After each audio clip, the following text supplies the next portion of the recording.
Working. Hi guys, this is Brownie from Manhattan, New York. So I'm coming to you guys with a video on my hair update. So in order to complete this video, of course, I had to take some pictures so I could show you guys my hair so you guys could know what I was talking about. So before cutting my hair, this was the length that my hair was at, and I worked natural and curly all the time. You guys can see that. Then here's another photo. This is a photo of my hair when it's freshly cut, when I freshly cut my ends, but my hair was pretty much down to here when it was straightened. So this is um, straightened. Um, it's another picture of my hair when it's freshly cut. When I cut my ends and it's just curly out. So I had cut my ends in that picture. And it was just curly. And then in, I would say about June, I decided to cut the right hand side of my head. Wait, no, I'm sorry, the left hand side, which I was telling you guys about. I cut all of this side. And as you can see, it was shaped up and it has like a little peak.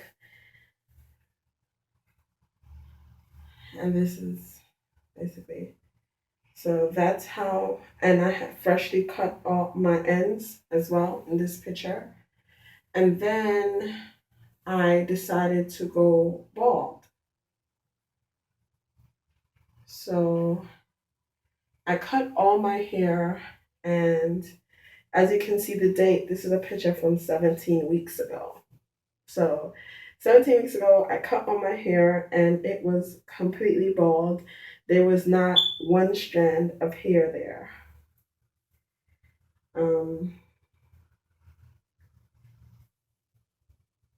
This is me about 3 weeks ago with my hair naturally curly, no perm, no process, just naturally curly.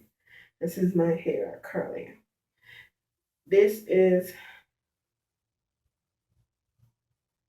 just naturally curly from completely bald. So I tell you guys, and I know you guys are like, she's lying, she never cut her hair. During the time that it was growing up, this was one of the stages that my hair went through. It was like a low fade, and that was when my hair was growing in. Like every 3 days, my hair would look like this. And then I'd have to shave all over again because the hair is completely growing back. So this is me from 13 weeks ago. This is my natural hair curly, no perm, natural. So again, I had cut it completely bald. Can you guys see this? This is side to side. Me a couple weeks ago, me 17 weeks ago, and me 17 weeks now.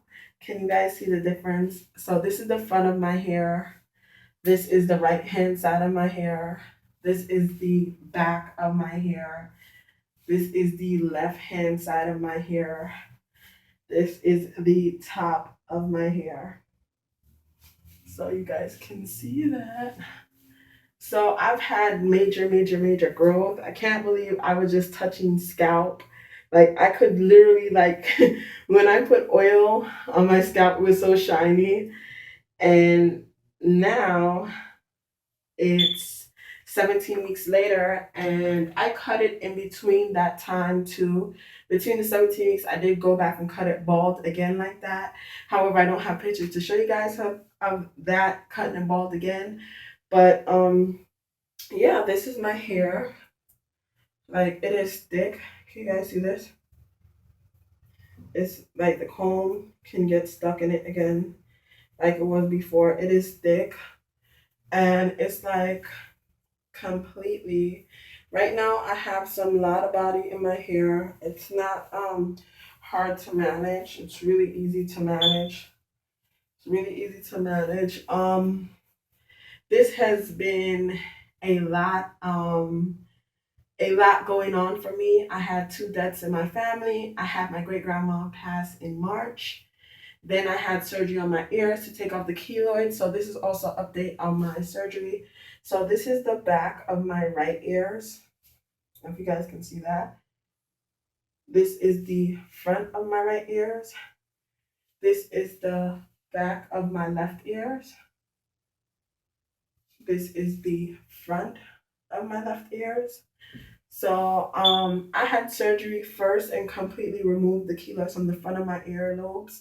It has never grown back. I've been so blessed that it's never grown back. In the back, the little lump that you guys see is the skin that my plastic surgeon left because he couldn't cut any more skin and there wouldn't have been any more skin to actually cover back the wound, the area that he had cut off the keloid from. So he had to leave that skin, and it's 1.5 diameters, 1.5 by 2 diameters in the back.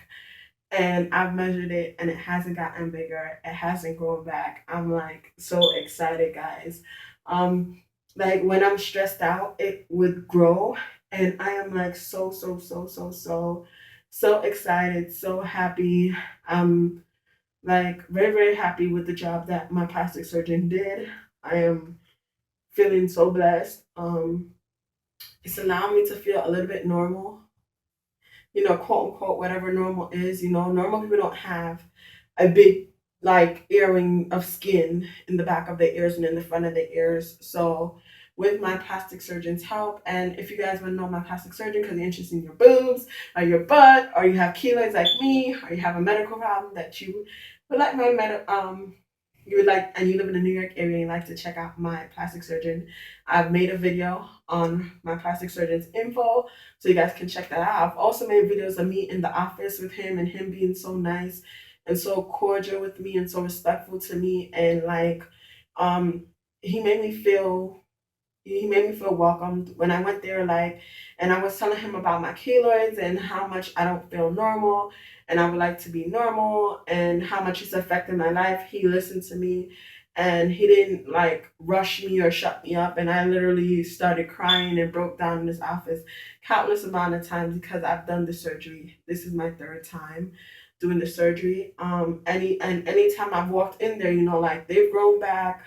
I really want to feel normal again. I remember the first time he did it, it was completely, he did the front and the back the first time he did it.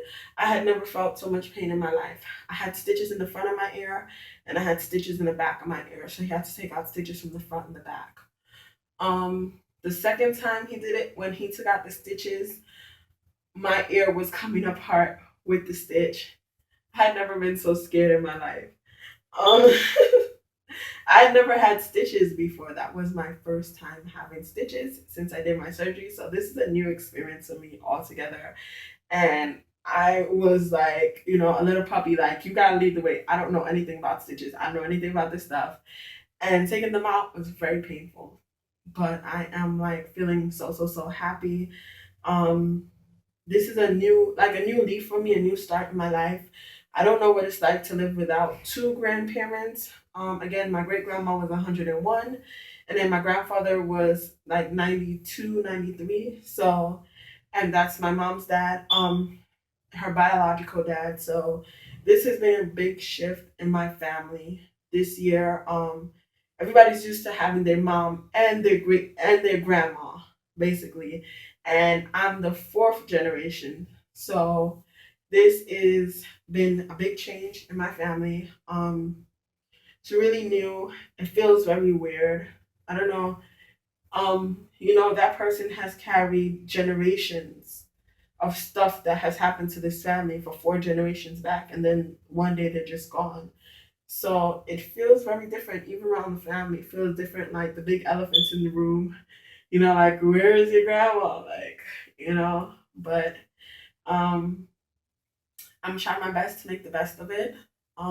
My grandfather, he always used to tell me, I'm gonna protect you. He told me he wasn't gonna die before me.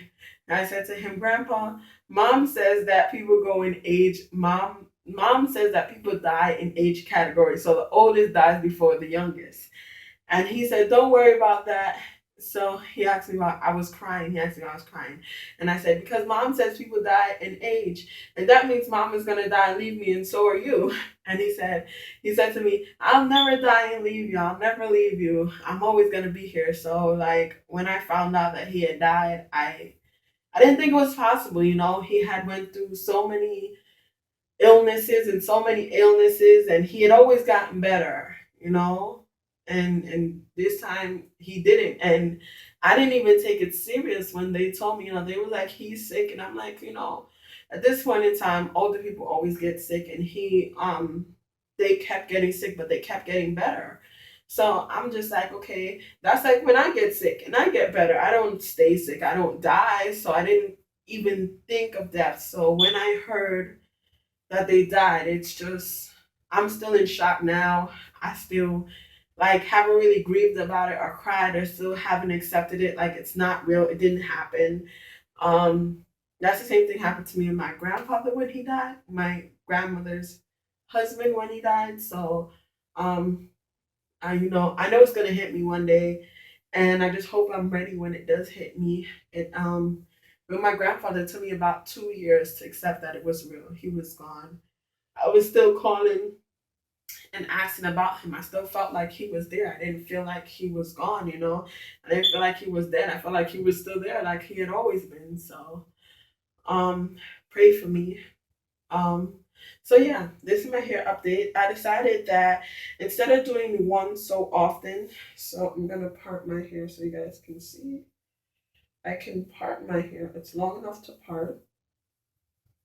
You guys can see that. I can part my hair. This is my hair parted.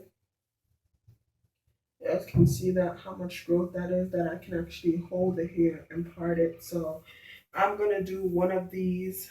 I can actually hold my hair now and part it. So I'm gonna do one of these hair update checks once a month.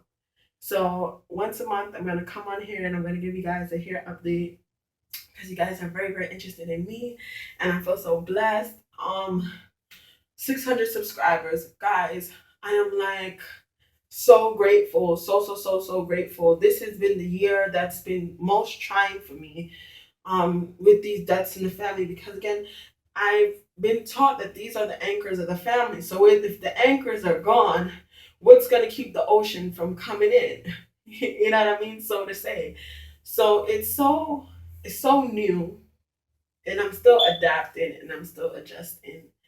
And pray for me. This is a lot. This is a lot.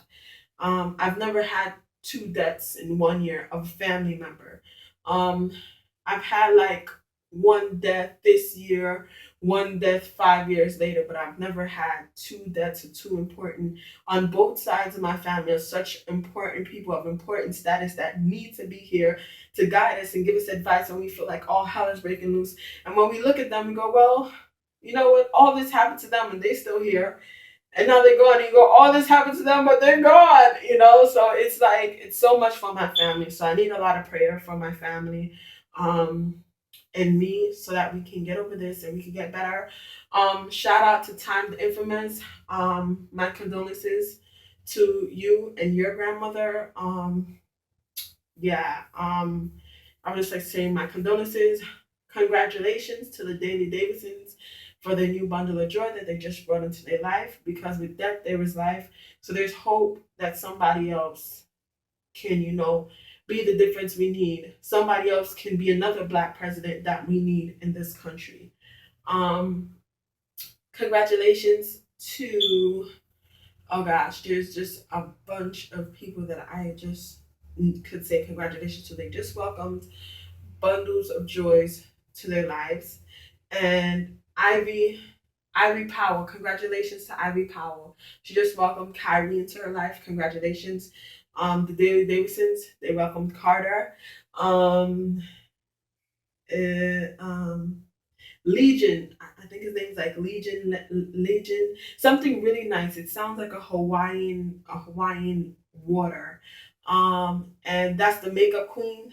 if I'm saying it right, the makeup queen, congratulations to you introducing all three of you guys are pregnant at the same time. I don't know if you guys planned this or you guys watch each other's channels, but all three of you guys are pregnant at the same time, and I'd just like to say congratulations to you guys.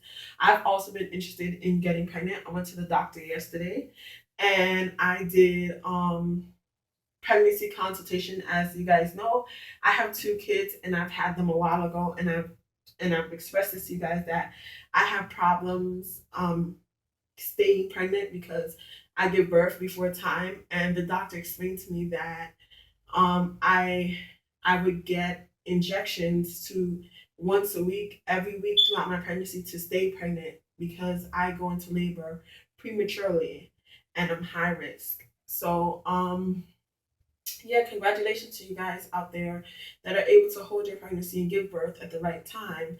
Now, me myself, I'm not able to carry a pregnancy to term. I haven't had a pregnancy to term. A term is 40 weeks.